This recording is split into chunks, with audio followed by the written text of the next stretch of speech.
Peace. Welcome to the culture here on the Black Star Network. I'm your host, Farajii Muhammad. Thank you so much for tuning in and being a part of the conversation. Folks, we got a lot to talk about. First and foremost, let's talk about an effort in San Francisco to save lives. How this is the San Francisco government there is looking to create a safety net underneath the Golden Gate Bridge. This is a very interesting and fascinating story, but this is an example of good government. So we're going to talk a little bit about that. Also, we're asking the question, should schools teach young people about fake news? How in the state of California, it will be made law that media literacy is a part of the curriculum. What does that mean, and how does that impact students on how they see the world? Also, this is Monday, folks, so for this week's Reclaim Your Wellness with Dr. Bridget, we're going to talk about Snoop Dogg announcing that he's quit smoking cannabis. Really? We're going to talk a little bit about that. Plus, we're going to talk about how cancer rates among Black and brown children are at a new low. So we're going to discuss that as well. And I got something for trends, posts, and doing the most. So stay with us. It's all happening on today's edition of The Culture here on the Black Star Network. Let's go.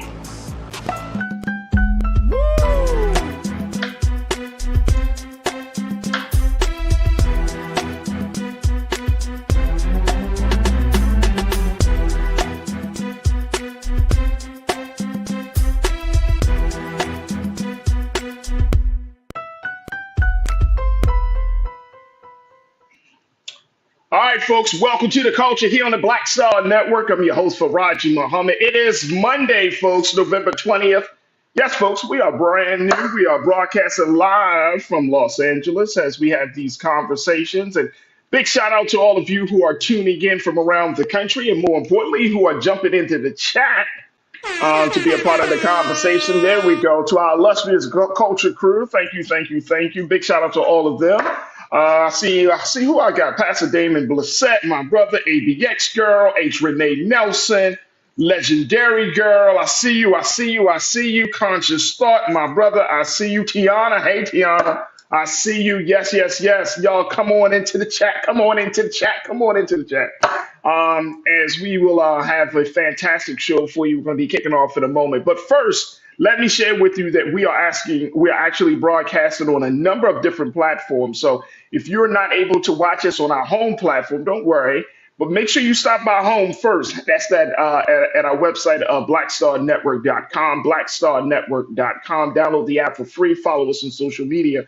And please help us in empowering this digital movement that we are part of. So your financial donations make a world of difference to us. So make sure you go to our website today at blackstarnetwork.com to show your support and your love. Also, we are streaming now on Amazon News on your Fire TV. So make sure you check us out there on Amazon Prime Video as well.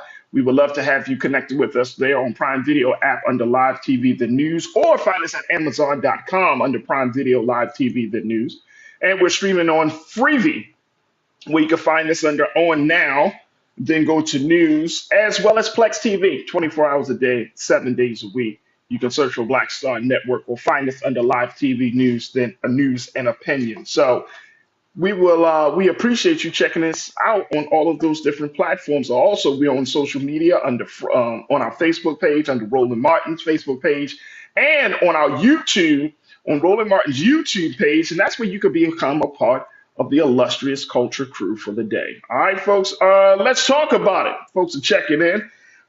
Look, this is an interesting story. I wanted to start off Monday because I know this is a short week. We got a live show today, a live show tomorrow. We're going to be doing some best of shows the rest of the week because of the holiday. But I figured that we start off this week talking a little bit about something I came across and I thought was very fascinating, which is this idea of saving lives and how one city government is doing its part to make sure that they are doing just that, saving lives. This is in San Francisco, folks. Take a look at this situation here. This is around the issue of providing a safety net, a physical safety net for those who might have tried to commit suicide off of the Golden Gate Bridge. Yeah, you heard me right, folks. This is happening in San Francisco. where after years of debate over installing a suicide deterrent on the iconic bridge, a net is now nearing completion.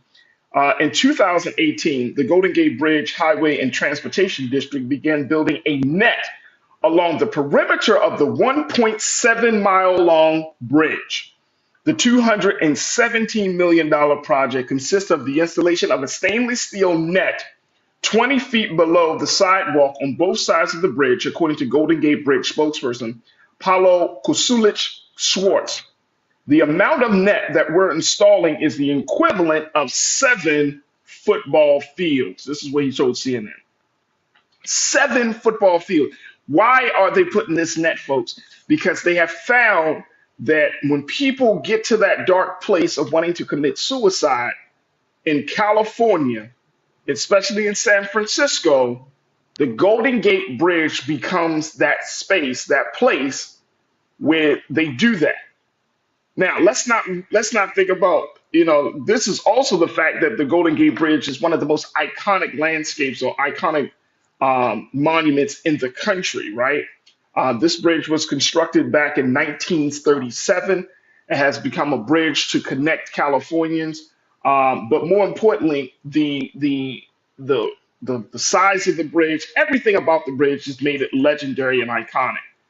But as folks are taking pictures of this bridge has also have been the site of a lot of deaths because of suicide. Take a look at this quick statistic about the bridge. It's been confirmed 1,800 people have jumped from the Golden Gate Bridge since it was built in 1937, according to the Bridge Rail Foundation. The very first incident happened that same year. Now, this is interesting. This is very, very interesting because it speaks volumes about how far people will go. And I know I got to take a quick pause, but when we come forward, I want to talk a little bit more about this. And I'm putting this under good government because sometimes the government just has to do things, especially if you're talking about local or state government, doing things that really speak to the needs of the constituents. And activists and survivors, victims' family members, folks have come together to say, look, something has to be done. So I want to kind of get your take on this. This is a very different story, but I thought, you know what, let's have a conversation about what it does look like when government does the right thing by the people, for the people. And creating this stainless steel net under the bridge so that if people were to jump off, and I know we don't like to think about stuff like this, but if people were to jump off, that they essentially would be caught. I want you to marinate on this, crew. Share your thoughts, post your comments on the YouTube page under Roland Martin, and let's have a conversation about this. What do you think? How do you feel about this idea that the Golden Gate Bridge is going to have a safety net? And more importantly, how do you feel about the idea of government spending money for projects like this? I want you to share your thoughts, post your comments in our chat, and stay with us. We're just getting started here on The Culture on the Black Star Network.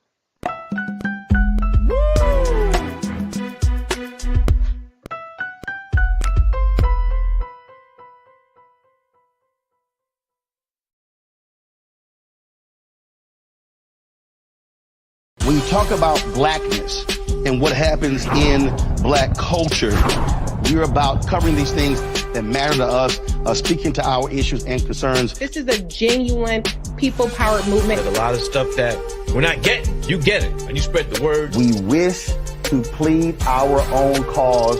Too long have others spoken for us. We cannot tell our own story if we can't pay for it. This is about covering us. Invest in black-owned media. Your dollars matter.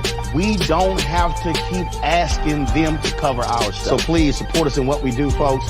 We want to hit 2,000 people, $50 this month, raise $100,000. We're behind 100,000, so we want to hit that. Y'all money makes this possible. Checks and money orders go to P.O. Box 57196, Washington, D.C. 20037-0196. The Cash App is $RM Unfiltered. PayPal is R Martin Unfiltered.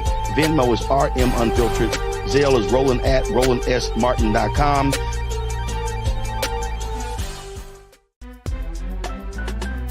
I'm Farajii Muhammad, live from LA. And this is The Culture. The Culture is a two-way conversation. You and me. We talk about the stories, politics, the good, the bad, and the downright ugly. So join our community every day at 3 p.m. Eastern and let your voice be heard. Hey, we're all in this together. So let's talk about it and see what kind of trouble we can get into. It's The Culture. Weekdays at 3, only on the Black Star Network. Folks, Black Star Network is here. Oh, no punching! I'm real revolutionary right now. Support this man, Black Media. He makes sure that our stories are told. Thank you for being the voice of Black America, Roland. Stay black. I love y'all. All momentum we have now, we have to keep this going. The video looks phenomenal. See, this difference between Black Star Network and black-owned media and something like CNN. You can't be black-owned media and be scared. It's time to be smart. Bring your eyeballs home. You dig?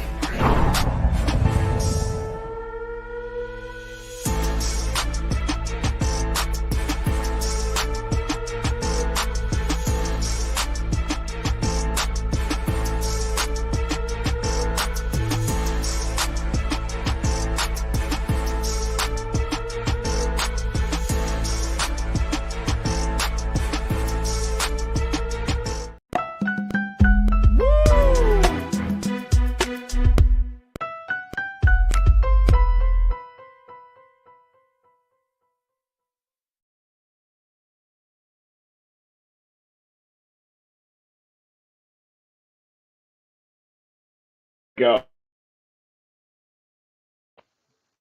All right, folks, welcome back to The Culture here on the Black Star Network. I'm your host, Farajii Muhammad. We've been talking about just a little bit about what the state of California is doing to try to help save lives by installing a safety net underneath of the iconic, historic, legendary Golden Gate Bridge as part of an effort to essentially bring people together and save lives.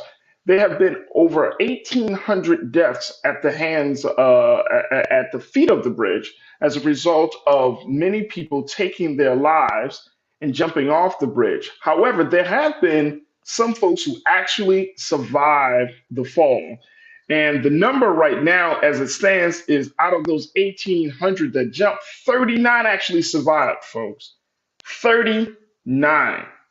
Now, they're doing this project with the Golden Gate Bridge Highway and Transportation District is completing this safety net underneath of the bridge to help alleviate people from killing themselves.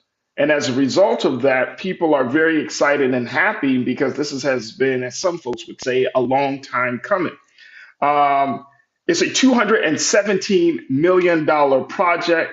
Like I mentioned earlier, it consists of the installation of a stainless steel net 20 feet below the sidewalk on both sides of the bridge.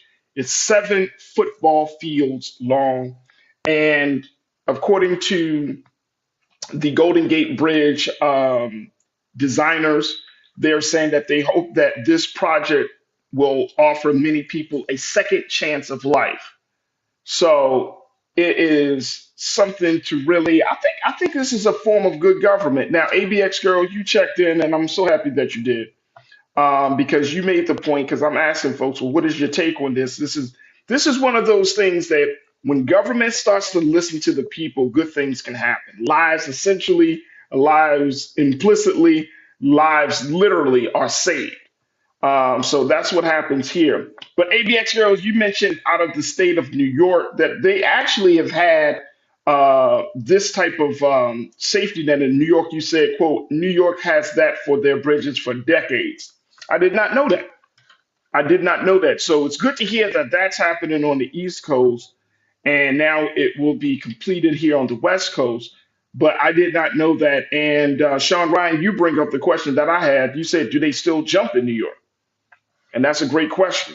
Great question. And I know that some suicides are done. And I mean, there are many ways that people have committed suicide.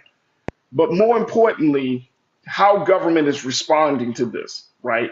How does government try to work with this? Now, as a result of some of those survivors of the Golden Gate Bridge who attempted to take their lives via the Golden Gate Bridge, and have survived to tell their story, they are now working in a very different space. They are working in a space of now being mental health advocates to help those who find themselves in those dark places to make sure that they get a second chance of life. And one of the gentlemen that's doing that is a brother by the name of Kevin Berthia.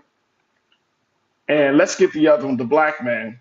He's the black man out of the city of San Francisco. But he attempted to jump off of the Golden Gate Bridge. And I want to show you his picture in a minute when we pull it up. Let's get Kevin's picture up. And I want to show you because suicide is something that I know that is very, very hard and sensitive to talk about. And in our community, we can't act as if those things are not going through somebody's mind. I mean, given all of the challenges that we face, given all the disparities that we face, given everything that is happening around us, sometimes it can feel for those who may not know which way to go, which, who do have lost hope, who have lost faith, they may feel like that this is the best way to handle things going on in their life. And so, we're going to, and at the end of it, we're also going to post the suicide hotline, but the name is Kevin Berthia. As he talks about symbol of hope and care, that's him right there. This brother here, this man's story is very, very just fascinating. He attempted to jump off of the Golden Gate Bridge on March the 11th, 2005. But after he jumped, he ended up clinging to a railing for over an hour and a half off of the bridge. Let's show this picture once again. He said, I swung myself around and smacked into the railing and got on that 4-inch cord. And he held onto that cord as California Highway Patrol Officer Kevin Briggs talked to him about reasons to choose life. It was in this 92-minute conversation that Berthia began to experience regret. While he credits the officer for saving his life, he also said he believes a safety net would have made a world of difference that day. He said, I looked over that rail and all I saw was the water. If I saw a deterrent, I would have probably been like, okay, maybe this is not meant to be. And guess what our brother Kevin is doing now? He serves as a mental health advocate to help those who are contemplating suicide in the city of San Francisco. All right, let me go back to your take on this, folks, as we have this conversation. Pastor Damon, you said people will just find another way if they are at that point. They will. They will. But this is something that I found interesting, Brother Damon, that according to this Kevin, there's another Kevin that was highlighted in the story. They all said something very similar, which was the moment that they attempted to get to the top of that bridge or, climb over the rail or something, they instantly started to think about how they were making a mistake. And so it's just in that short, quick period of time that a person can change their view of life when they are confronted with the possibility of death. You don't like my music? You said there's a great documentary about the Golden Gate Bridge and all the people who tried to commit suicide there. I'm sure there's plenty of history out there. I appreciate you for pointing that out. H. Renee Nelson, you said all states need to do more for its residents, period, especially for homelessness, health, infrastructure, and wages, etc. I couldn't agree with you more, H. Renee Nelson. Thank you so much. And I think that the thing that one of the other pieces that come out of this particular story for me was it's just the simple fact that you don't know what people are going through. We assume. And sometimes some of us, and y'all know it, and like I know it, like when somebody asks you, how you doing today? And you be like, oh, I'm fantastic. I'm great. Sometimes that may be the truth. Other times it's not the truth, right? But you don't know what a simple greeting, what a simple salutation to someone will do to help give them some sense of hope. And this is just a small neighborly thing that I try to institute in my everyday interactions with people. People that I see that's in my building or somebody that's on the street. If I'm in close proximity with the person, if I'm looking at a person eye to eye, I give them some sort of good morning. How are you today? Good to see you. Something, some acknowledgement, some acknowledgement. I have read from those who have attempted suicide that they did not feel seen.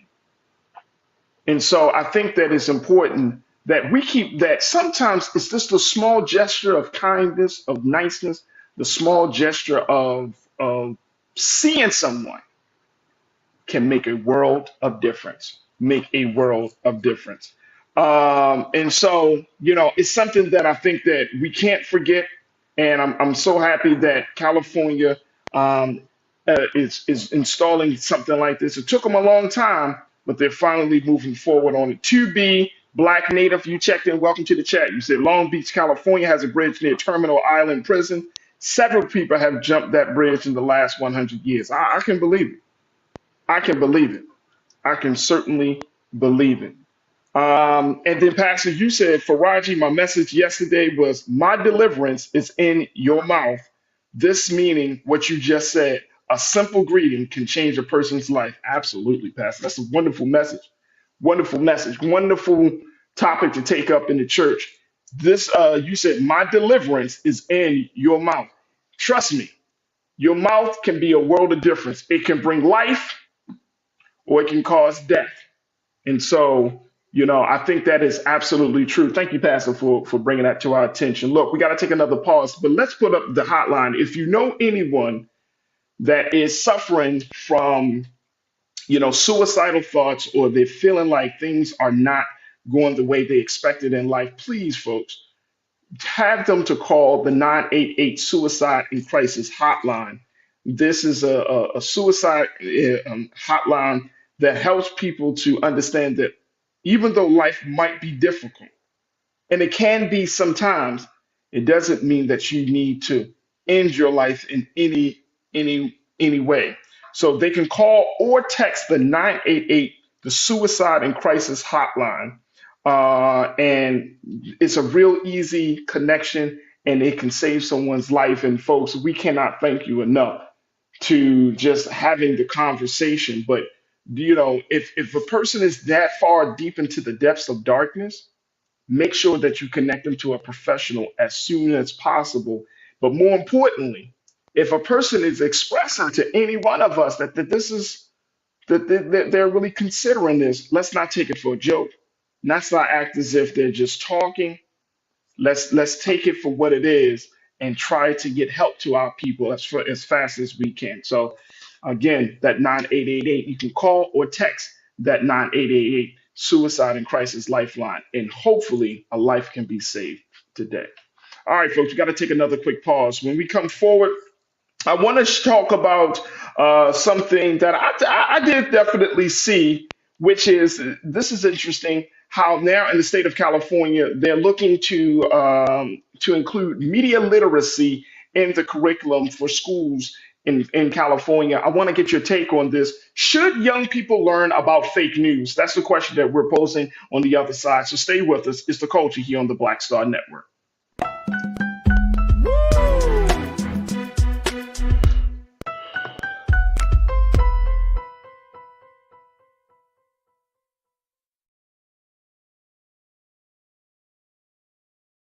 Folks, Black Star Network is here. I'm real revolutionary right now. Support this man, Black Media. He makes sure that our stories are told.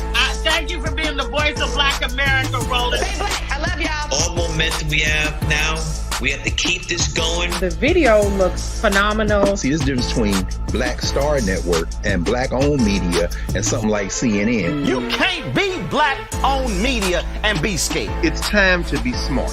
Bring your eyeballs home. You dig?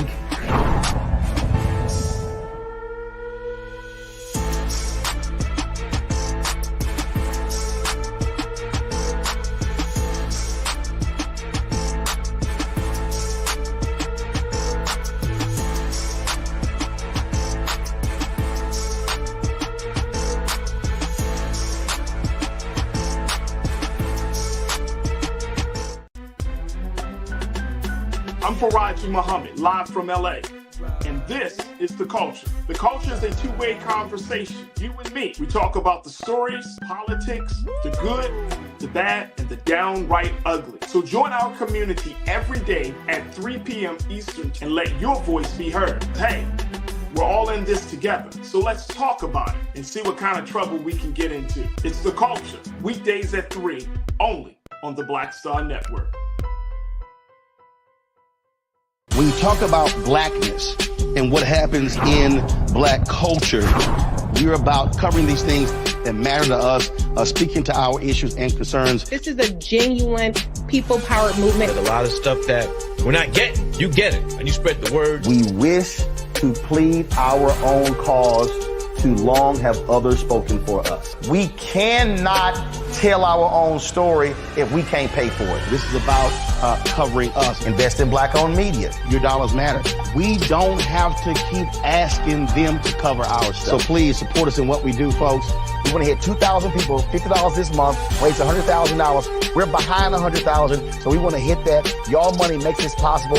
Check some money orders. Go to P.O. Box 57196, Washington, D.C. 20037-0196. The Cash App is $RM Unfiltered. PayPal is R Martin Unfiltered. Venmo is RM Unfiltered. Zelle is Roland at RolandSMartin.com.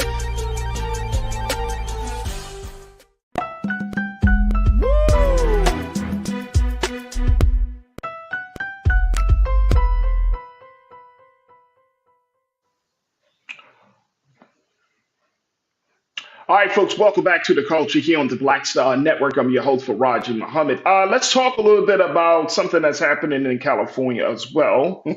More California news, but hopefully this particular news will spread across the country as California has decided to move forward on a proposal to include media literacy in its schools and districts across the state. Yeah, folks, media literacy, as they are looking to help young people to differentiate between actual news, actual facts, and fake news and alternative facts. Yeah, this is the direction. And like I said, folks, this can be something that can be seen across the country. But here's the latest from the LA Times around about this situation, that it says that the new instruction will slowly be integrated. Take a look at this, folks. The new instruction will slowly be integrated into the curriculum of students from kindergarten through high school under an Assembly Bill 873, authored by Assemblymember Mark Berman of Menlo Park, the Democrat out of Menlo Park, and signed into law by Governor Gavin Newsom in October. Media literacy content will be included in English language arts, mathematics, science, history, and social science curriculums. The law was necessitated by young people's growing reliance on the internet and social media platforms such as TikTok, Instagram, and X for news and information, according to Assemblyman Berman. Texas, New Jersey, and Delaware have also passed strong media literacy laws, according to Media Literacy Now, which is a nonprofit research group. Now, take a look at this. According to the Assemblyman, he said, quote, "As we've seen too often in the last decade, what happens online can have the most terrifying of real-world impacts, from climate denial to vaccine conspiracy theories to the January 6th attack on our nation's capital. The spread of online misinformation has had global and deadly consequences." So, folks, what's your take on this? Should schools teach young people about fake news? This is something that I actually do have. This is something that I do in terms of providing consulting and professional development work. And this is something that I think is very, very important for us to have a conversation about, because it's always believed that when we see something, we actually know the difference between something that's real, or we hear something, or we read something that's real versus something that's not real. And I think one is language. So when you use things like the term that Donald Trump coined, fake news, then under his administration, the second phrase of alternative facts. See, that's not a completely a complete denial. It's not saying the same thing as lies. We say misinformation. That's a lie. We say disinformation. A lie. So when language is just as important as the content itself, right? So when we're getting to the space, and again, we all like to believe that we are following, that we're listening, that we are reading, that we're consuming information that we know to be the truth. But what if that's not the case, folks? What if that's not the case, right? And in the relationship between those who read the news, who take in the news, and those who are responsible in telling the news or providing information, within that exchange, there is trust. Within that exchange, there is this trust that the person or the outlet that you're getting your news and information from is giving you the right news, the right information with no massaging of the facts here, right? Now, let's imagine taking that to the level of to the understanding of children, which is very fascinating. Which is very fascinating, right? If a child in the kindergarten years is exposed to learning on how to differentiate fact from fiction in their childhood years, then they will have a greater appreciation for the truth as they get older. Here's why, folks. Here's why.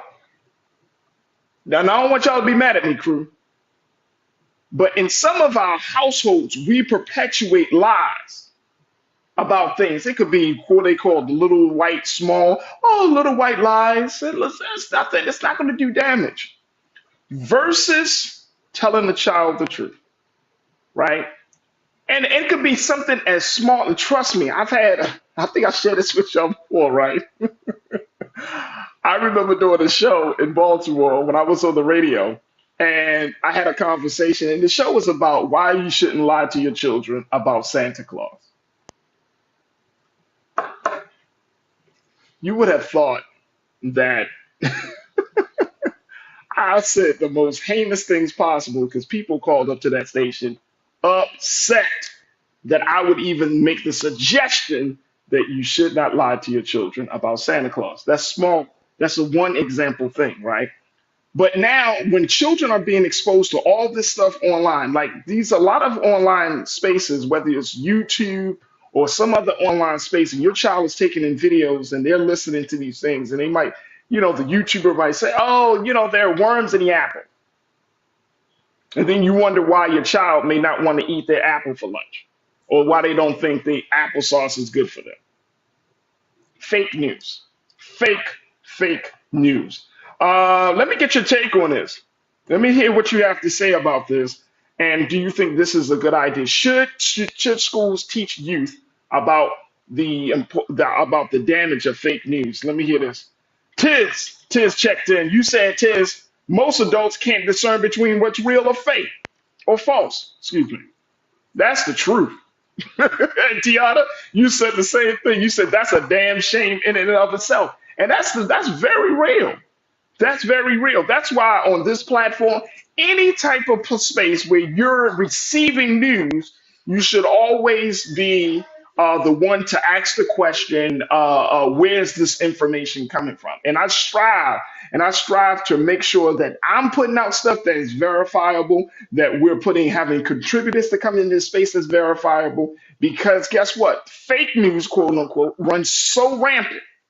And it's not like the most blatant, it's not the most obvious. It's small stuff. You know what I'm saying? It's like when we listen to these political debates, they always have these quote unquote now, and after every debate, whether you're Democrat or Republican, it doesn't even matter, they have a fact checker. Why? Because now it's gotten to the point that fake news and alternative facts have changed how people see the world to the point that they have lost touch with reality. So imagine you spending that time with children, right? If they hear their mom, their dad, or they hear the political leader or the person that they're supposed to respect and admire, or the police officer spitting out a bunch of fake news, right?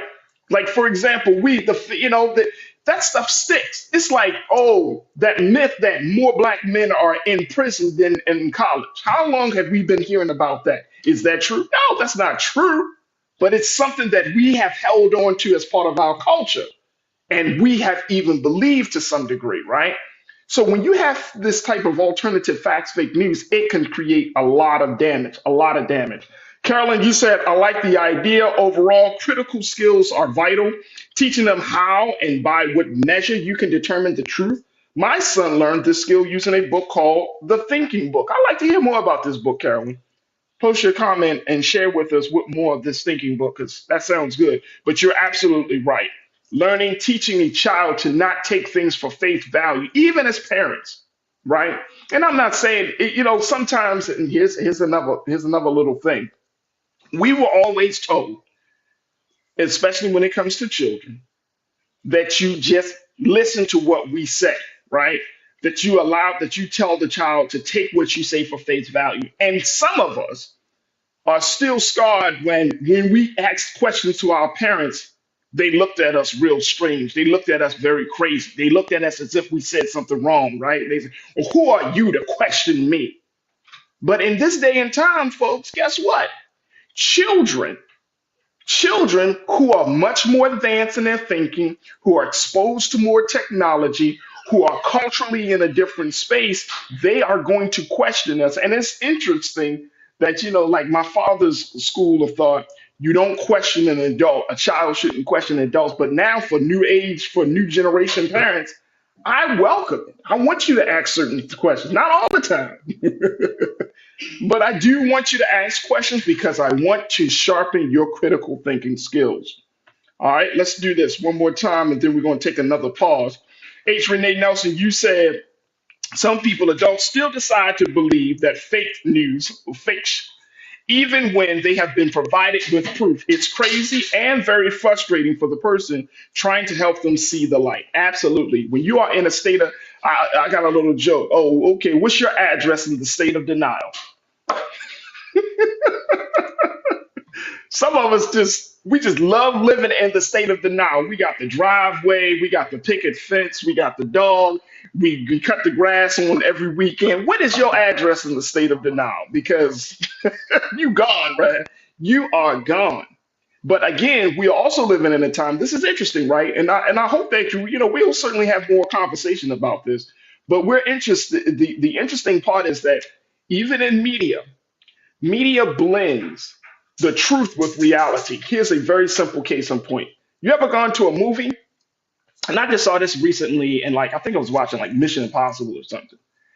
And here you have this movie that's about all of this fake stuff, but then in the course of this movie, they turned on the TV news, and guess what's on TV? CNN. Literally. You might see a guest, like in Mission Impossible, they had Wolf Blitzer saying that CNN. Now your brain is now at a space where you're trying to differentiate the reality from the fiction. But if you are watching a movie and they include elements of reality, you start to blur your perception of what that is, right? And movies and TV shows do it all the time. Sometimes they make up fake stuff, but other times they might have real newscasters. They might have real products in the worlds of the characters and all of this stuff. And it creates this blur. It blurs the line between reality and fiction. And it's no wonder, and I've been reading some social scientists, they say this, it's no wonder that in the TV world, we want to see real life events play out in the TV world as a sense of comfort. I was reading that. We all remember that story about Quinta Bronson, how people have been pressuring her to talk about school shootings on a fake TV show about a fake school and things like that. Yes, we know teachers and schools are real, but she did not want to bring that part of reality into that fake TV world. But people were mad because they wanted to get a sense of comfort. So there's a lot in it, but at the end of the day, having children to be exposed to this level of media literacy is absolutely. Let me see here. Let me see here. Who else I can get here? Who else can we get? And then Dixie Dogs, you said many just do not want to hear the truth. And that's why it's important that in our households and our collectives, in our individual spaces, we do our part to expose our children to as much truth as possible so they have an appreciation of the truth, Dixie Dogs, and not just going around thinking that this, Santa is coming and that pigs fly and that all this other stuff, that they are rooted in truth and that they can tell the difference. Now, is it busting up their imagination? No. But you want your child to imagine things that are in reality and not in a fictional world. So this speaks a lot. And I love the idea of exposing young people to media literacy. I think it's fantastic. And hopefully it will spread to other states around the country. All right, I got to take another quick pause. When we come forward, let's switch gears. Let's talk about health and wellness. This is with our sister, Dr. Bridget. Stay with us. Reclaim your wellness here on the culture. We'll be on the other side. Stay with us. It's the culture here on the Black Star Network.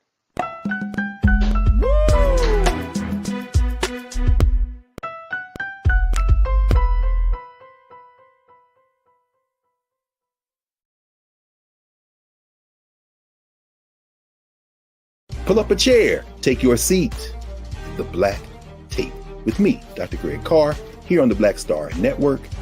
Every week, we'll take a deeper dive into the world we're living in. Join the conversation only on the Black Star Network.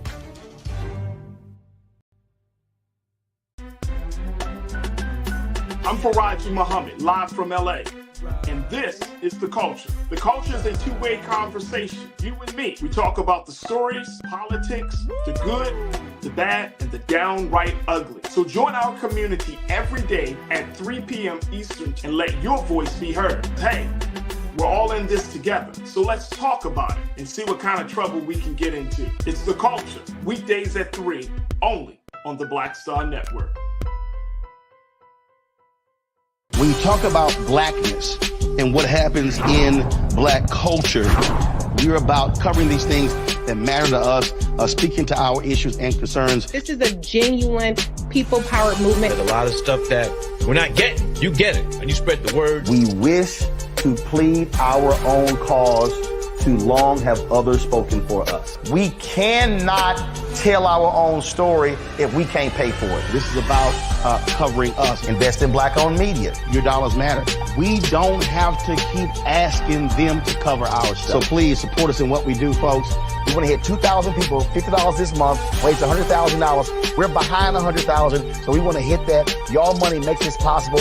Checks and money orders go to P.O. Box 57196, Washington, D.C. 20037-0196. The Cash App is $RM Unfiltered. PayPal is R Martin Unfiltered. Venmo is RM Unfiltered. Zelle is RolandSMartin.com. Folks, Black Star Network is here. I'm real revolutionary right now. Support this man, Black Media. He makes sure that our stories are told. Thank you for being the voice of Black America, Roland. I love y'all. All momentum we have now, we have to keep this going. The video looks phenomenal. See, this difference between Black Star Network and black-owned media and something like CNN. You can't be black-owned media and be scared. It's time to be smart. Bring your eyeballs home. You dig?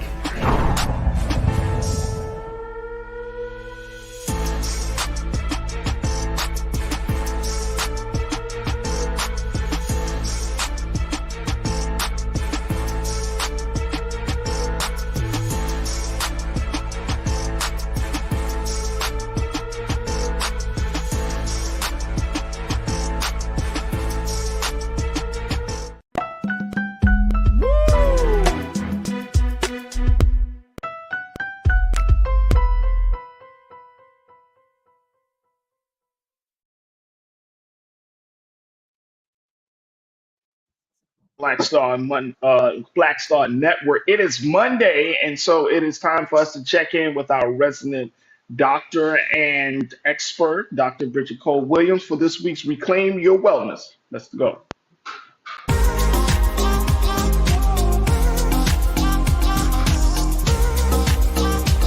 Dr. Bridget, how are you? There we go. Hi, There how we are go. you today, Farajii? I'm good. I'm good. A little technical issues. Mondays, Mondays. It's all good. Well, you know what? It's a short week. It's Thanksgiving week. It is. It is.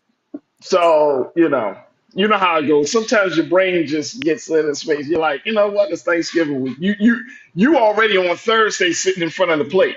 Absolutely. Well, the first day in the kitchen is the way I think about it. But yes, that's what's going on. That's So true. That's yes. true. I know you and the girls gonna be cooking. I know y'all gonna be doing some burning. Look, my family is from Tennessee, and Uh-oh. let me be honest, I might be healthy to the best of my ability all year long, but on the holidays, I don't care. Give me any holiday. I take it all the way back. So if you do good the rest of the year, then I try my best. Hey, look, Doc, I'm feeling you. I tell people all the time, like, if I know there's like a lot of health conscious people out there. Man, let your cheat day be the holidays, man. Absolutely. Stop. Don't be like, oh, I just want a little this, little that, man. Please. First thing, when it's time to eat the food, every dish is good for me. Yes. Every one of them. So it's Yes. no cutting back. It's no Right. cutting back. Now you can decide how much you eat, how much of it you have, No, but I don't don't do that. cut out on the flavor. No, I don't do that. It's I don't do tradition. I that. want my children to know my culture, right? To know how it is that That's I grew true. up and how my grandparents grew up. So I'm not going to reveal how bad I am. I still believe in, what is it? Smoked turkey, in your Yeah, greens. smoked But turkey. there are some years where I get the fat back. I go all the way. And then the rest of the year I'm vegan. So Give your body a chance to recover. I good. I look. My weakness: pies, yeah. desserts, Yeah. and I It's know how to bake too. potato pie, then don't come over here. Let me tell you something. I know how to bake. I know how to cook some pies, like apple pies and peach pies, and I know how to cook some pies. And Very it's like, bruh, no. Well, who is this? This Daddy. Daddy, you gonna get a slice? No, Daddy gonna get the whole pie. Yeah. Yeah, I hear Daddy's you. getting the whole pie tonight. I'm doing that tonight. Yeah. So, That's the way it um, speaking of not going too far, speaking of moderation here, is. let's Moderate. talk a little bit about hip hop icon, legendary Snoop Dogg, who Mhm. made a huge announcement over Yes. the weekend saying that he will officially quit smoking. Yes. What? Well, I'll be honest, when I read it, because I saw it earlier in the week as well, and I was like, didn't he do that already? Are we back to that? But he made an announcement saying, after much consideration and conversation with my family, I've decided to give up smoke. Please respect my privacy at this time. So I did think it was a little weird, I have to say. I was a little, I wouldn't say suspicious or suspect, but I felt like he did it already and then backtracked on it. And I don't know if you remember that several Yeah. years ago, he had quit, he backtracked on it, he went back to smoking. And I was like, oh, is he doing this again? But everything is not as it seems, but it definitely caught attention. First thing, of course, it caught attention. This is Snoop Dogg, Right. Mr. Dog Pound. And when we talk about Dog Pound, we talking about that pound. Mr. hired a person to roll the weed that he paid $40,000 to $50,000 pre-pandemic. And Yes. he actually gave them a raise after the pandemic because times were hard. Right. Absolutely. No, he had a professional roller for, and supposedly, and I know the article said this, but I don't know if I can really wrap my head around the fact that he took 81 smoke breaks a day. He said that it's not true. Yeah, that's impossible. I mean, you I'm just, about to say that's literally not possible. yeah, just do the math. It's just not possible. So, As busy as he can. Now, look, and that's not possible for a regular person, quote unquote, right? right. So, as busy as he is, and I'm sure he is, and I'm sure he has his down days, There's no way in the world you're taking 81 smoke breaks a day, bro. Right, right. So yeah, and maybe that's where we were supposed to catch on. I don't know. All But right. this whole thing was related to an ad campaign that he was involved in. And if you ask me, it was successful because everybody's talking about it. And this is actually related to the Solo Stove's smokeless fire pit, hired Snoop Dogg to actually represent them. And so the smoke that he is quitting is the smoke from a fire pit. And so this is all due to an advertising campaign that is promoting this new product. Yeah, there you go. So wait a minute. Hold up. I know. So Snoop Dogg is actually not quitting smoking weed. Mm-mm. Other artists have claimed that they are going to stop smoking as well, i.e., Meek Mill, Mm-hmm. the Philadelphia hip hop rapper. Mm-hmm. Does Meek know that this is for an ad campaign? I don't know what he knows. I don't know I know. if he drank the Kool-Aid and might be I don't know. So, But he got us. That's all I'm gonna say. how about I say, like, like he got it. It's so funny because we talked, and when I read this, and then I read in a different article, Doc, that Snoop was investing in some new for some cannabis business. He Mhm. was thinking about doing some cannabis, and I was thinking, like, I'm sitting here like, so if he quit smoking, why is he investing in a cannabis business? Mhm.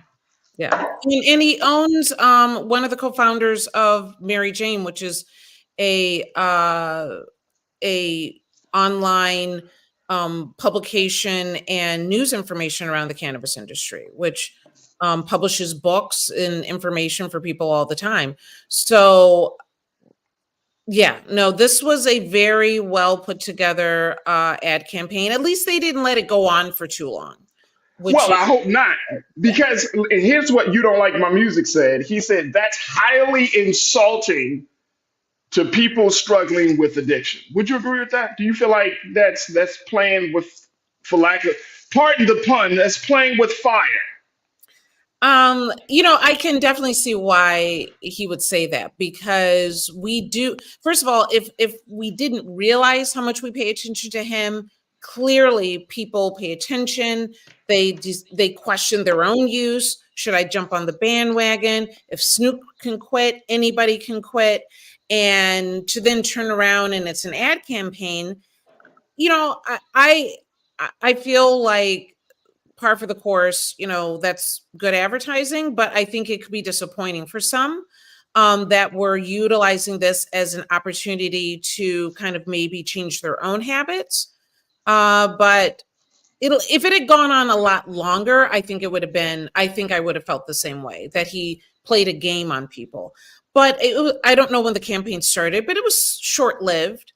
You know, Yeah, he came out pretty quickly and turned it around. I don't know if it was just even a few days, if I'm not mistaken. yeah, it And was only a few days. yeah, so being that it was so short lived, I'm okay with it. But if he had let it go on for like a week or two and people continually talking about it and making, inquiries about it and what have you, I think that would have been inappropriate and insensitive. Absolutely. Yeah. Absolutely. We got to take another quick pause. I do have a question about this, though, but I'll ask that on the other side. Folks, we are tuned into Dr. Bridget and Dee as we have This Week in Claim Your Wellness. And join us in a conversation. We're talking about Snoop Dogg announcing that he's quitting smoking. So that way, he's not actually quitting, folks. He's actually doing this for an ad campaign around fireless camp pits, wasting our time. But it brings up a question that I have to ask the doc. So stay with us. The conversation continues on the other side, right here on The Culture on the Black Star Network.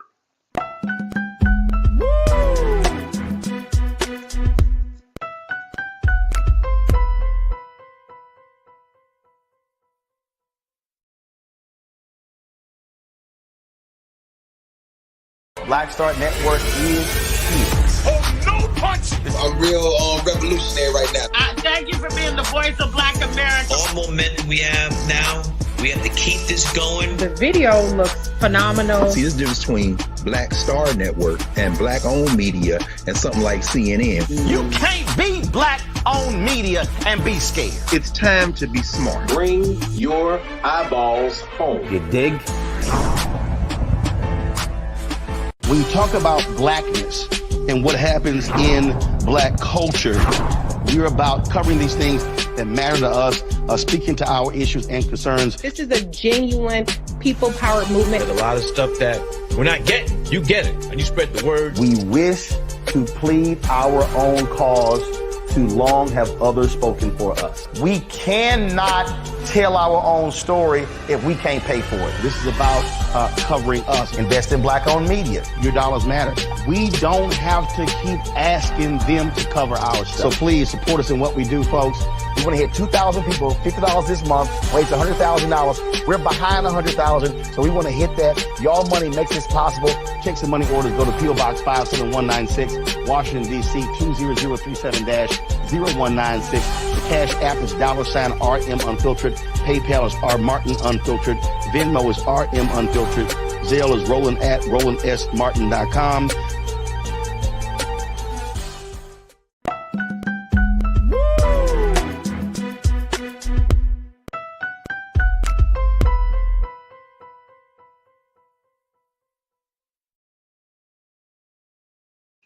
All right, folks, welcome back to the Culture here on the Black Star Network. I'm your host, Farajii Muhammad. We've been talking to Dr. Bridget, MD, our resident medical expert here on the show to talk to us about how we can reclaim our wellness. And one of the top stories that we're discussing is about Snoop Dogg, how he had announced that he's quitting smoking, only to just find out, folks, he's talking about grilling. At least a fireless grill pit. Yeah. Yes. A nice and can I say something though? I actually do like smoke on my food when I grill. I like the flavor and the taste of smoked meat. I do enjoy that. So I mean, maybe that's another product at another time, but yeah, in this case, this is all a gimmick. All right, so here's the thing about this, though. Here's the thing about this. One is, in the previous segment, we talked about alternative facts.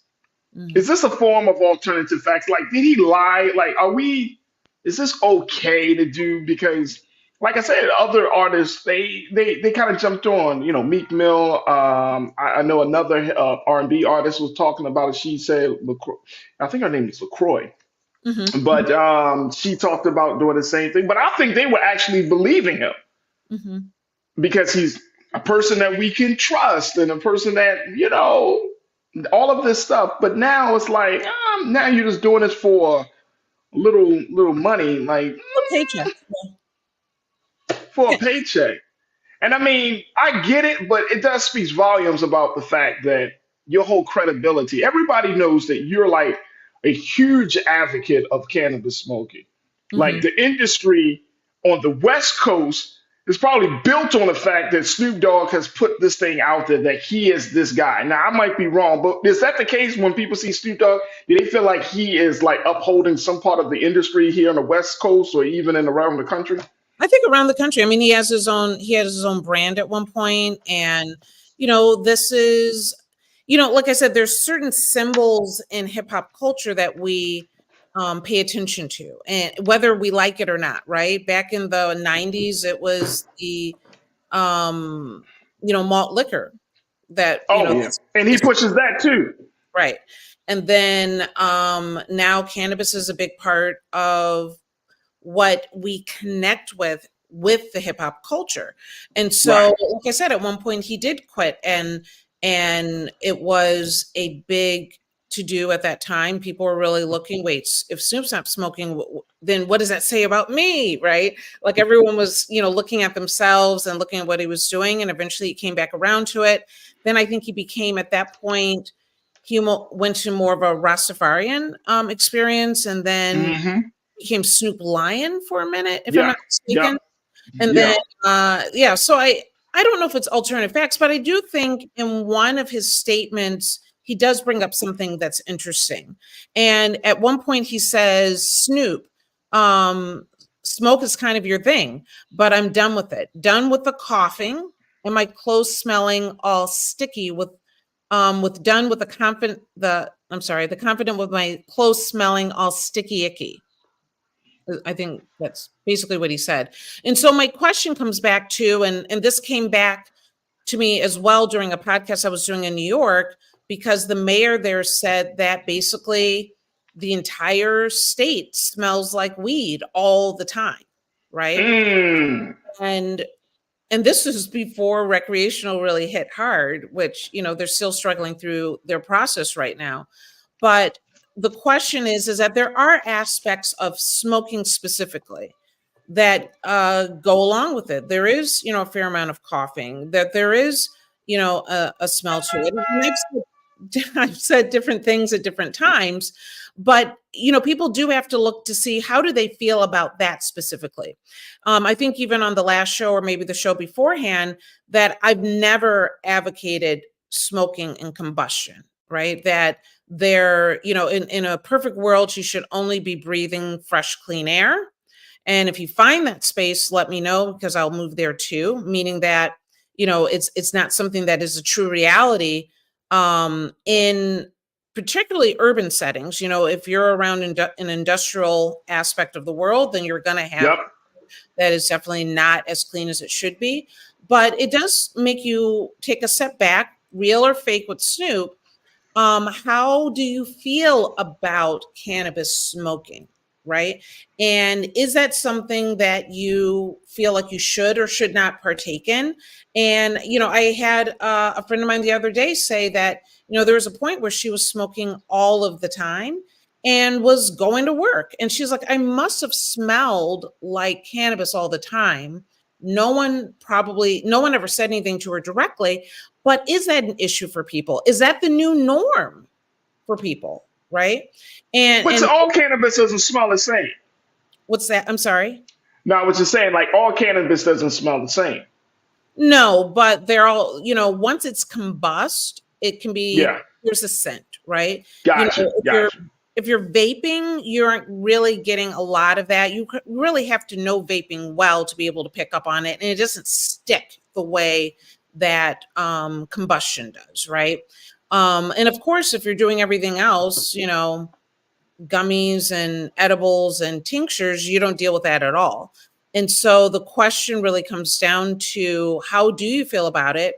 Is this just, there was a point in time in this country where it smelled like cigarette smoke a lot of places, definitely every restaurant. I'm about to say, come on, Doc. Because I mean, like, in this country, I'm happy that we're getting into somewhat of a healthier space. You know what I'm saying? And some states are more further along than others, obviously. Mhm. But if you went to an airport, if you went into a restaurant, if you went in, like, it smells like smoke, right? Mhm. And you and I, we grew up in that.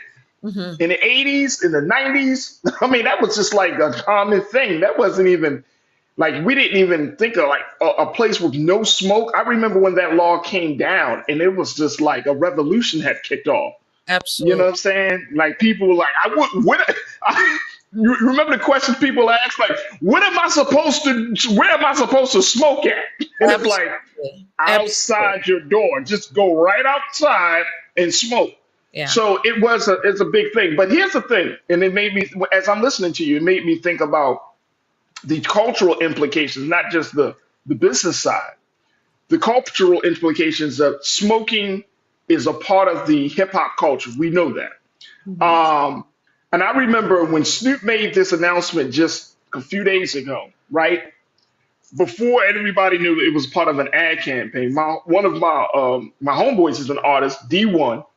He's been involved in a lot of talk right now within the industry. But one of the things he was talking about, like, I remember him posting a video just a few days ago on his Instagram, and he praised Snoop for, quote unquote, being a part of the hip hop, cleaning up hip hop. Like, hip hop needs to go into a space where it's becoming more moral.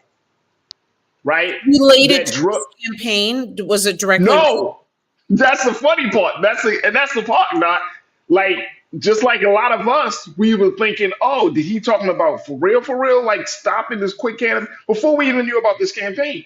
But D was talking about this, like saying, hey man, see, this is the direction. We need to be clear in our thinking. We need to think about our health and wellness. We need to do that, right? And I'm just thinking about like the impact of that. And when you find out it's a campaign, when you find out that the person is not being serious, quote unquote, about putting out a different message around hip hop, it can cause some issues. Right.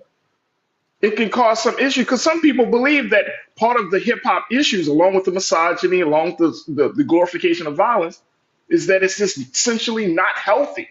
That the behavior that's being promoted the most is not healthy for us. What's your take on that, Doc? My first thought was the campaign that we were looking at in August. 50 hip hop turns 50, and the men that were, I'm going to say the young men that were involved in that were all 50 to maybe 54. I don't remember if Snoop was a part of that campaign or not. So it was Method Man, Common, you remember the campaign that we were looking at? Yeah. Oh, yeah. Okay, Right? with all the legends that are All of involved in the that, right? legends, right? Right. 50 Method. It was Wiz Khalifa. Yep. And so when I think, and so here was this image of these men that were in their 50s, that were healthy, that were survived all of the things that can happen in the hip hop industry, and that were saying, hey, look, we've made it this far. We're still young, we're still healthy, we're still going for it. And they were making their health a priority. That was part of that campaign, right? Absolutely. And so, yeah, there is this drive about let's clean up hip hop. Let's make the imagery and the message a little bit more elevated, a little bit more healthier for the community that's so highly influenced by the Right. imagery and by what's shared. And so, I'm not giving the campaign a hard time. Like I said, it was a couple days. It got people talking. It got us talking. Like, this is what they wanted, right? Everyone's up solo stove right now, because of this. And they must have a nice amount going behind them to be able to afford Snoop to do this campaign. And But so, it's his credibility is on the line. is it? Like, I just feel like it's like a quick, if it lasted a while, I think it would have been very upsetting. Okay. But to be just a couple of days and people are like, oh, okay. And, it's a little bit of a tongue-in-cheek joke, and who else better to tell that joke than him? I get it. Okay. Does it make us think, wait, what are we doing in this space, and what's better for our community? And should we be cleaning it up? It's, and like I said, I might be a little bit too far into it, but it's a very confusing message as state by state goes more and more into a recreational space of cannabis. And we're looking for, federal legalization to then say at the same time, gosh, I don't want to be a part of that. But I do think we need people to not just fall for what's coming in front of them, but to make conscious decisions. Is this right for you? Right. And because a lot of times we follow the leader, we follow the piper, we kind of go with the imagery and the messaging that we're connected to culturally, meaning that if we love hip hop, then this is what goes with it. We should look a little bit closer at what is out there and what fits who we are. And I think we also need to come to grips with the fact that there are elements of hip hop culture that are toxic. Malt liquor, and I'm talking about not just the musical stuff. I'm talking about the behaviors. You know what I'm saying? Like, the champagne lifestyle. If you're drinking champagne every night, you know what I'm saying? If you're drinking malt liquor every night, if you're smoking all the time, like there has to be some sort of control, you know what I mean? Some sort of moderation, some checks and balances within that culture, right? Because the thing, what are they responsible for? Okay. So when Obama got elected, I remember there was this, all of a sudden they're like, wow, we're in the White House. I'm going to pull my pants up. I remember Right. I remember that too. Yep. I remember that too. Right? Like Jay-Z changed his own image right behind that. He started to look and behave differently right now. He was already, a millionaire, right? So he didn't have to change anything. But I knew he was like, I'm taking responsibility and I'm taking this on.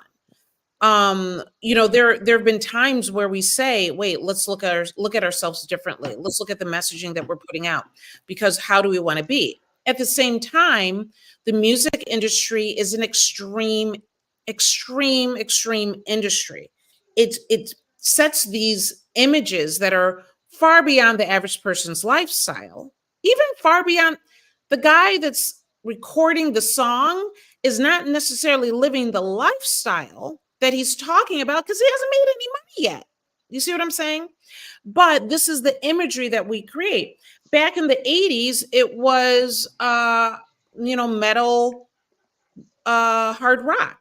They had these extreme images. It was a little crazy, right? But they had extreme images that were nothing like reality. And then they kind of pulled back from that. And then hip hop kind of took on that new space. It was half naked girls and cherry pie and it was all of these images that were extreme and misogynistic. Right. And then they pulled back from that, and I think they went a little goth or something of the sort. And then hip hop took on that extreme, because we weren't extreme from the beginning. Hip hop was not this, it was a storytelling of the realities that we were actually living. Then we took on the extreme lifestyle phase. There, who's to say what the next point that we'll be taking on? But please.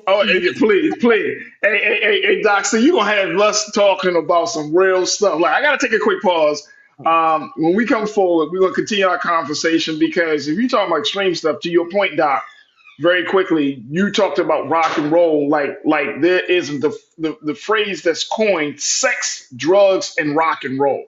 That's right. And just as much as young black males have been influenced by the sounds and the lifestyle of hip hop, young white males have been influenced by that sound and that mantra of sex, drugs, and rock and roll. Yes. And so it is an ongoing attack on both sides of the coin. Folks, we got to take a quick pause. When we come forward, more conversation with Dr. Bridget. And of course, I'm going to get your take on things. Stay with us. It's The Culture here on the Black Star Network.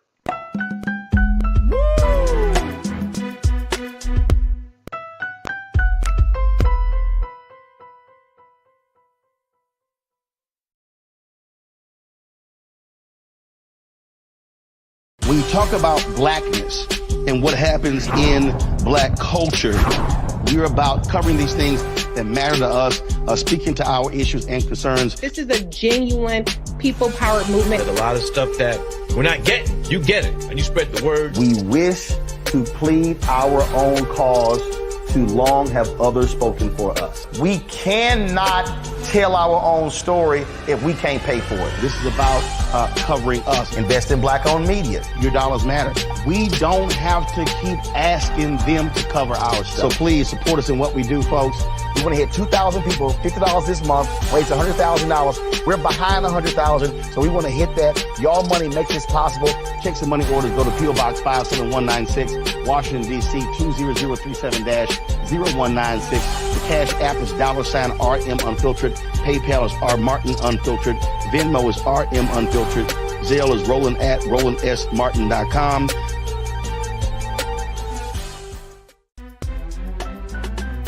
I'm Farajii Muhammad, live from LA.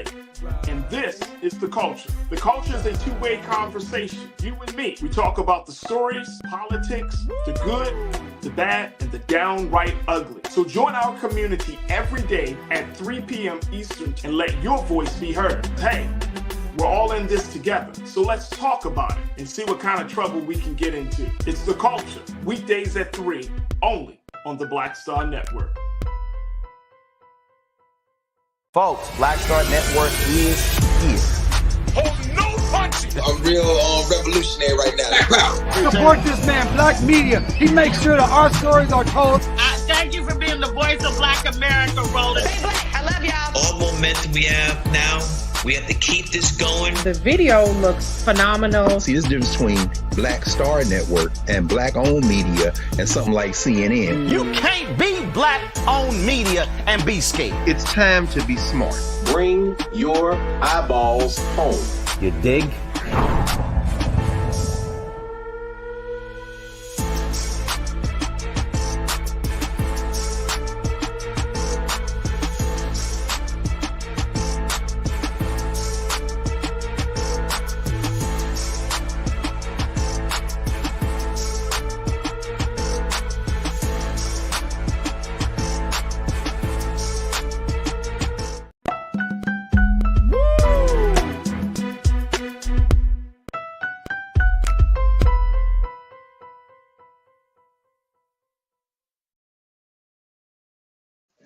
All right, folks, welcome back to the culture here on the Black Star Network. I'm your host, Farajii Muhammad, checking in with our medical professional, Dr. Bridget, MD, for this week's Reclaim Your Wellness. Now, Doc, as we're talking about hip hop, the toxic elements of it, we talked a little bit about, rock and roll and as it relates to, where the culture is going. And I know wasn't on our agenda, but it made me think about the chatter, Doc, around Andre 3000's album.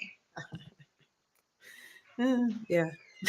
I got look. Yeah, if y'all don't know, like Dr. Bridges, actually, she is a hip hop head. She's so enmeshed into the culture, y'all. It's crazy. It's crazy. So I'm just letting her know that we're about to expand her brand even more. But there's so much that people put on in the name of health and wellness, right? In the name of getting into a more positive thinking, less toxic space with music and our relationship with the artist and with music, in the name of making sure that we are open to new messages. Yes. People have raised Andre 3000's flute album, New Blue Moon, as like the model of this antithesis of a cultural revolution. And I'm not saying that it may not be, it has its worth, but it's interesting that that's where the conversation has gone in terms of challenging the toxic elements. Why? I mean, you've seen the chatter, right? People like, no, see, y'all not even thinking on a different. Y'all not see. He coming from a higher level. I listened to it this weekend. I listened to it with some friends. Okay. No,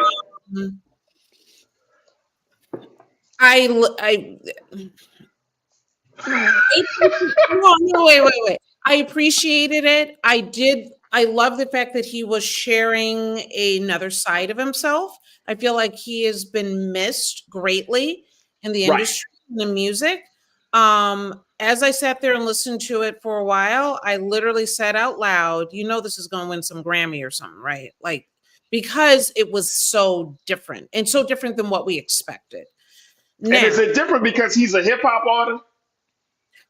No, it's different because that was not the music he was putting out. How many times do you have Queen Latifah, Cyndi Lauper, people that were in one genre and then they come out with a jazz album? And it's well recognized because they're doing something so drastically different from what they did before. People, they pay attention to that. He went further because Queen Latifah singing jazz and, Andre 3000 blowing a flute. That's a lot more. But you know what, though? Those elements have been present. Like it is not, when Queen Latifah did jazz, I think she did the movie Chicago. Chicago, right. So and I see your point. I know the point that you're making. So I agree with you. I think it's different. Guru. If y'all remember Guru and DJ Premier, Guru was on that Jazz Mataz wave for a minute when he was putting out music. Like a lot of artists kind of dibble and dabble, trying to figure out, okay, is this a good, safe space for me to go? Even with Beyonce's album, Renaissance, getting into the house music space, getting more into that genre, right? getting. I mean, of course, she's the queen of pop and all, a queen of certain music, but Mhm. it is interesting. But I think that this shift that we've seen from Andre 3000, like I'm an Outcast fan. I am too. I'm an Outcast fan. If I had one lyric, I would have been okay. If I just had one lyric, I got you. I got you. Look. And look, this weekend I went back to one of my favorite albums of all time, Aquemini, where he kicked off that Return of the G. Y'all, that's one of my. It's like the second song on the album when they talking from. You get that part, you say, "Hold on, be strong," and then when he goes to that Return of the G, and he is his. I mean, it's just the man is absolutely phenomenal. But then to see him in this space, and I'm not mad at him that he went into this space, No, I'm not either. but I'm gonna keep it real with you, Doc. I don't agree with him when he said he has nothing to talk about. Like he kind of joking about, like, what do you want me to talk about? Colonoscopy? Like, bro, I'm in my 40s. Right. Like Nas is in his 50s, Jay is in his 50s. The legends are in their 50s, right? And it's not that they actually, I mean, Jay-Z just said it in this Gayle King interview that if he's going to put something out there, he's going to put something out there that's going to be important to society. And so it's like this ongoing thing that you don't have nothing to say and nothing to say in your 40s. And I think that's not true, Dre. Like No, you and I can feel say a lot of things. that harmful, actually, because when we talk about the culture evolving, right? We talked about, hard metal went, I don't know, grungy and, but introspective and whatever they did, right? Hip hop came and took over the more extreme lifestyle. If we don't allow our artists to evolve, then the culture does not evolve. And the fact of the matter is, those people that kind of started this off, or at least benefited and grew up in hip hop culture and became those icon legends, are now at a point where they need to then carry the torch of it evolving into something different. And their stories are not over by any means. If anything, there should be a maturity that comes with it. And it doesn't, the age is a little bit different, but the same thing kind of happened with Stevie Wonder. Massively, ridiculously popular albums. And then he said he really didn't know what to say anymore. He didn't know how to, we've been waiting for an album forever, and he didn't know how to not do the same thing. He didn't want to be phony. He didn't want to just follow the trends. He wanted to be authentic. And I'm cool with that. Yeah, and he didn't put anything out. But the fact of the matter is, be authentic and take a chance. And this was Andre 3000's authentic chance. And I agree with that. I love it. I absolutely love it. I just, and maybe it's just because of me, Doc. Like people put this thing on a never level pedestal. You know what I'm saying? And look, I'm not mad that you made the switch, bro. You're an artist. You are a creative. You are an evolving human being. So I appreciate and I love and I respect that. So I'm not mad about that. I think I'm more mad about how people took it. Like, oh, if you're not digging the album, then therefore you must be slow. You must be rooted in something. You know what I'm saying? Like people act like, oh, y'all not feeling this? That's because y'all below vibrational. No. Look, people like what they like. We don't have to judge people. I mean, the fact of the matter is that when, Cyndi Lauper, and there are other people that have done it too, Cyndi Lauper and Queen Latifah went and did vocal jazz, I loved it, right? But if you don't like vocal jazz, you probably like, what are you doing? But the fact of the matter is, artists show particularly one side of themselves at the time that they're creating that music. But if you think that all of these artists are only hip hop, if you think all of these artists only do one thing, then we are short-sighted in what their artistry actually is. And if they are if they're only one thing, then they're probably a one-hit wonder, because you can't last. The fact of the matter is, Outkast was doing revolutionary music when they were out the first time. They were doing things that nobody else was doing. Right. Right. And so it is rightly so that he'll come out and do something that is unique and that shows a different level of depth, whether you like it or not. Why do we want people to be so one-dimensional? And anytime that we step outside of what people expect, then they're not authentic and they're not real and they're not real hip hop. This is just another side of him. Yeah. And it's going to speak more to some than others, but it doesn't make him any less part of the culture. Oh no, he's always going to be a part of the culture. Again, my pushback is, if I'm not feeling the album, don't think that I want to hold a man back from his evolution. If I'm not feeling it, it is what it is. Like, and you know what? It is to some degree the same way we do with a lot of artists. Like you don't expect them to come out the same way. Obviously, you change, but people just simply enjoy the fact that you are a hip hop artist, that you are a rapper.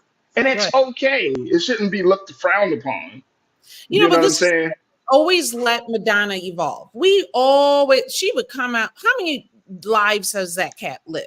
Right? But Madonna didn't go from two different genres. Like, she didn't go from popular music to rap. More her imagery changed. She was always turning into like a cowgirl to a gothess.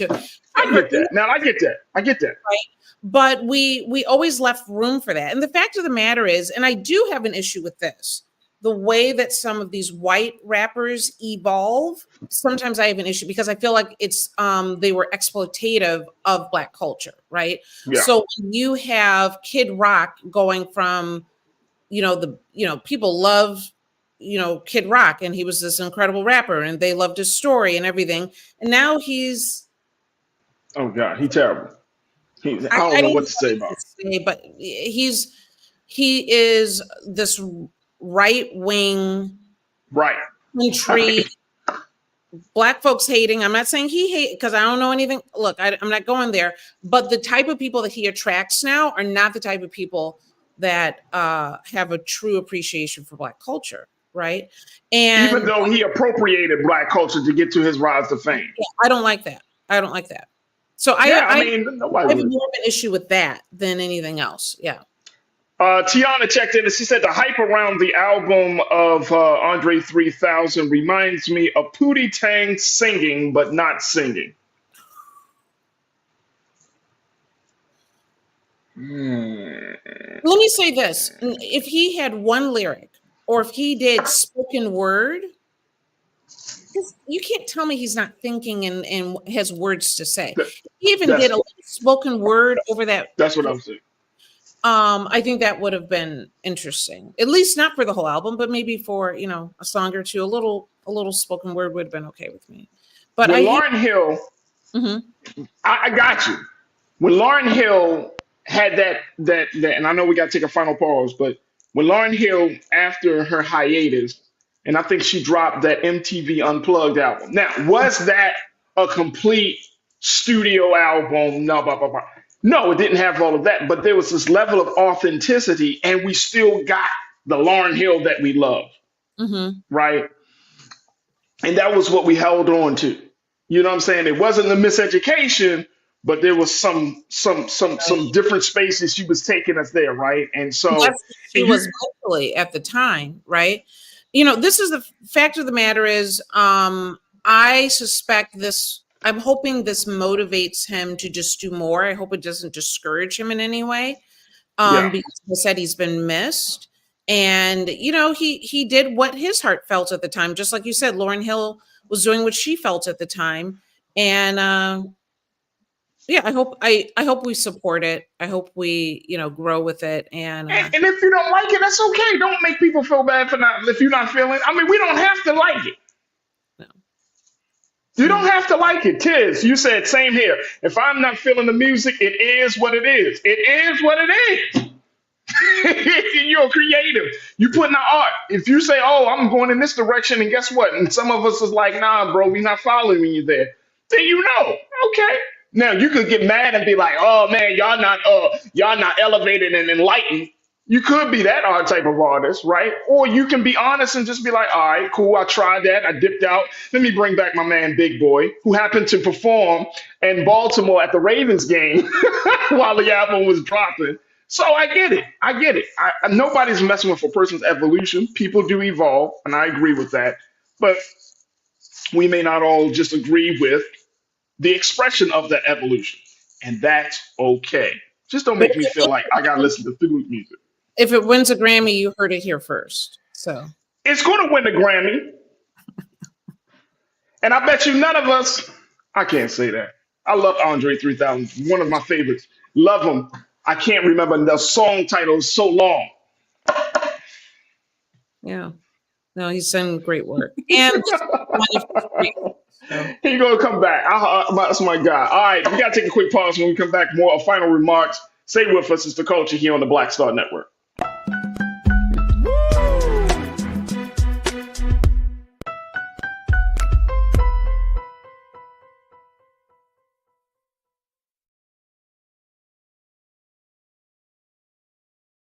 Black Star Network is here. Oh, no punch! I'm real revolutionary right now. Thank you for being the voice of Black America. All momentum we have now, we have to keep this going. The video looks phenomenal. See, there's a difference between Black Star Network and black-owned media and something like CNN. You can't be black-owned media and be scared. It's time to be smart. Bring your eyeballs home. You dig? When you talk about blackness and what happens in black culture, we're about covering these things that matter to us, speaking to our issues and concerns. This is a genuine people-powered movement. There's a lot of stuff that we're not getting. You get it, and you spread the word. We wish to plead our own cause. Too long have others spoken for us. We cannot tell our own story if we can't pay for it. This is about covering us. Invest in black-owned media. Your dollars matter. We don't have to keep asking them to cover our stuff. So please support us in what we do, folks. We want to hit 2,000 people, $50 this month, raise $100,000. We're behind 100,000, so we want to hit that. Y'all money makes this possible. Checks and money orders go to P.O. Box 57196, Washington, D.C. 20037-0196. The Cash App is $RM Unfiltered. PayPal is R Martin Unfiltered. Venmo is RM Unfiltered. Zelle is Roland at RolandSMartin.com.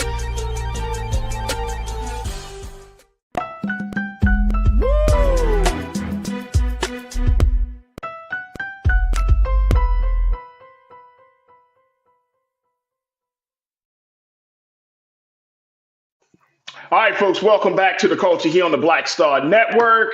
I'm chatting it up with my medical expert here, Dr. Bridget, MD. And Doc, I really appreciate you. You don't want me to talk medicine, do you? Yeah, you can. No, I just had to ask, Doc. We talking hip hop, it just flowed organically. All pun intended. I have major medical things to talk about, and I don't even know what got us. You're mad at me. At this point, she's mad at me, y'all. No. Let's talk a little bit. There is something that you did mention, which is this issue about cancer and young children, Black and Latino children. What's the latest about this situation, Doc? So I'll give it to you very quickly. And it really comes down to research and finances. But back in 2001, Black, Hispanic, white children were all around the same as far as death rates for childhood cancers. Okay. Over the next decade, they continued to drop. However, since that time, Black children, their cancer rates have not decreased, while white cancer rates have continued to lower and lower and lower. And what this really comes down to, and a lot of the research tends to be around leukemia, but it has to do with the new cancer treatments that are available, and particularly gene therapy, which ends up being very expensive, which sometimes also means when there are research studies, Hispanic and Black children are not included in those research studies. And therefore, as white children have tended to do better over time when it comes to cancer. Black children have not. And so what we're looking at is a push right now to make sure that Black children and Hispanic children are included in these research studies, and that can gene therapy be affordable, available, covered for all insurance purposes, right? Because the fact of the matter is now we started out in the same place, and now there's a gap that's developing that shouldn't be there. So how did that is the gap because of what? I mean, some people would say they would just throw, "Hey, it's racism." But is there, if we're talking about getting our children involved in these studies, I mean, that has its own set of risks, correct? Right. So I think there's, I cannot not think that there might be times where a child has an opportunity, the family doesn't want them in a study and a research study because of obviously how we've been a part of those and has not worked well for us. Okay. So I think there's some of that. I also think we have to be invited. We have to be chosen to be a part of these studies. What are the criteria for the studies? Do these Black families meet that criteria? Right. And those studies are done at high-end research university health hospitals, right? And not necessarily at smaller hospitals where they might not have oncologists that are part of research. And so it's important that we get the best treatment, that we ask the right questions, so that we, what's out there that's being utilized that might benefit me, and make sure you have all of your information before someone is deciding what way, treatment that you're actually going to choose. If you have all the information, that is when you can make choices. When you don't have all the information, you're just giving what's someone has chosen for you, and that's not fair. That's not fair at all. So what can parents do? How can parents become empowered in this situation? Well, first of all, it's having your physician, and obviously you're in a very stressful situation when your child has been diagnosed with cancer. And when it comes to starting treatment, if the treatment isn't going well, or even right off from the beginning, say, what are my other choices? What research is going on right now? And what has been the outcome of that research? If you're not doing it, can I get a second opinion from someone that is doing it? Because I just want all of my options in front of me. Because you shouldn't have to settle for what someone else has decided for you. And so it sometimes means that there might be some travel involved. That means that, the mom or dad, might be away from the rest of the family while this child is at the center receiving that care. I mean, there's a lot that goes into this decision making, but I do think it's really important that you have all your options, and then at least you're making informed decisions. And the fact of the matter is we need to have these opportunities. Particularly now, they're talking about the gene therapy. A lot has been proven. At one point when many children were dying from cancers, now 85% are doing extremely well and are able to be cured of their leukemia. So if your child has leukemia and there's any question about how well they're going to do, make sure you're talking to the right physicians and right medical departments that can provide the best outcome for your child. Absolutely. Absolutely. Dr. Bridget, it's always a pleasure. Absolutely. It's always a pleasure to have you joining us on Mondays. I really look forward to the conversations. You bring so much wealth of knowledge. So I'm going to be picking your brain from both sides to get your take on things. But I truly appreciate you. Folks, make sure y'all follow Dr. Bridget on all social media at Dr. Bridget MD. And Doc, are you going to be having an after chat this evening? We are, but we're doing it a little bit differently. We're doing our healthy relationships only, and we're actually going to start at 6:00. The first 5 or 10 minutes will be the recap. It will be the after talk in this show, and then the rest of the time will be our healthy relationships only with family attorney Jamie Joy Campbell. And our conversation today is when outside influences enter your relationship. So whether it's girlfriends or the family members, when they start to have influence on your relationship, and this really goes back to Tyrese, whose wife filed for divorce, and it was really due to the influences of her friends, and she regrets her decision. Dang. Come on in. Dang. Dang. Dang. Heavy, heavy, heavy. All right. Dr. Bridget right there checking in. Make sure y'all follow her on all social media platforms and, of course, be a part of the after chat. But Dr. Bridget, thank you so much for being so good for the medical and hip hop culture. Very good. Thank you, Farajii. Absolutely. Thank you. All right, folks, that's going to do it for us. I thank each and every one of you for joining us in the chat, being a part of the conversation. Even if you didn't join us in the chat, thank you so much for tuning in and being a part of the viewing audience. We truly, truly appreciate it. Make sure you go to our website today at blackstarnetwork.com. Download the app for free. Follow us on social media. And more importantly, we ask that you give something to help power and be a stakeholder, an investor in this process of this digital movement. So just go to our website today at blackstarnetwork.com. That's going to do it for us today. I want to thank my dynamic production team for making today's show possible. Joel, Shannon, Maddie, Chris, Elise, and my man King Keenan. And I certainly thank each and every one of you. Thank Dr. Bridget for joining us today. And tomorrow, we will have one more show tomorrow before we take a break for Thanksgiving. So make sure y'all tune in tomorrow. We got some dope guests that's going to be joining us as well. As always, never be afraid to challenge what's wrong, stand for what's right while being yourself in the process. God willing, we will talk tomorrow for another exciting live edition of The Culture right here, only here, exclusively here on the Black Star Network. Stay tuned. Up next at 6 p.m. Eastern Time, it's Roland Martin Unfiltered. Peace.